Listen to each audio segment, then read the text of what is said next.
ರಮ್ಮೇಕಂ ಗುಣಿಪುತ್ರೋ ನಚಮೂರ್ಖ ಶತ ಇರಪಿ. ಧರ್ಮ ರಕ್ಷಣೆ ಆಗಬೇಕಂದ್ರೆ ಮನ್ನಲ್ಲಿ 20 ಜನ ಮಕ್ಕಳು ಬೇಕಾಗಿಲ್ಲ. ಒಂದೊಂದು ಹಿಂದೂ ಮಗು ಮನ್ನಲ್ಲಿ ಇದೆಯಲ್ಲ, ಒಂದೊಂದು ಹಿಂದೂ ಮಗುವನ್ನ ನೈಜ ಹಿಂದುವಾಗಿ ತಾರು ಮಾಡಿ ಬೆಳೆಸಿ ಸಾಕು. ಒಂದು ಮಗುವಿಂದ ಇಡೀ ಧರ್ಮ ರಕ್ಷಣೆ ಆಗುತ್ತೆ. ಅಂತ ಮಕ್ಕಳು ಮನೆಗಳಲ್ಲಿದ್ದಾರೆ. ಆ ಮಕ್ಕಳ ಧರ್ಮ ಜಾಗೃತಿ ಮೂಡಿಸಿ. ಆದ್ರೆ ಇತಿಹಾಸ ಪುಟಗಳಿಂದ ಅಳಿಸಿ ಹೋದವು. ಆದ್ರೆ ನಮ್ಮ ಸನಾತನ ಹಿಂದೂ ಧರ್ಮದ ಮೇಲೆ 10, 20, 40, 50 ವರ್ಷ ಅಲ್ಲ, 1370ಕ್ಕೂ ಹೆಚ್ಚು ವರ್ಷ ನಿರಂತರ ದಾಳಿ. ಇಷ್ಟು ವರ್ಷ ನಮ್ಮ ಮೇಲೆ ದಾಳಿ ಮಾಡಿದವರು 1-2 ಜನಾಂಗದವರ.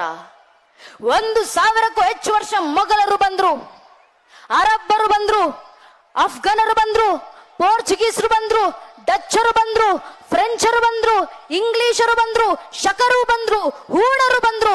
ಇವರೆಲ್ಲರೂ ಬಂದು ನಮ್ಮ ಮೇಲೆ ದಾಳಿ ಮಾಡಿದ ನಂತರವೂ ಇವತ್ತಿಗೂ ಸನಾತನ ಹಿಂದೂ ಧರ್ಮವಾಗಿ ಜೀವಂತವಾಗಿದೆ. ಜಗತ್ನಲ್ಲಿ 120 ಕೋಟಿ ಹಿಂದೂಗಳು ಮನೆಗಳಲ್ಲೂ ಧರ್ಮಾಚರಣೆ ಮಾಡ್ತೀವಿ. ಹೇಳಿಸ್ಲಿಕ್ಕಾಗೋದಿಲ್ಲ, ಏನು ಮಾಡಬೇಕು? ನಿಮ್ಮಿಂದ ಮಕ್ಕಳಿಗೆ ಗ್ರಂಥಗಳನ್ನು ಓದಿಸ್ಲಿಕ್ಕಾಗ್ಲಿಲ್ಲ, ಪರವಾಗಿಲ್ಲ ಸ್ವಾಮಿ.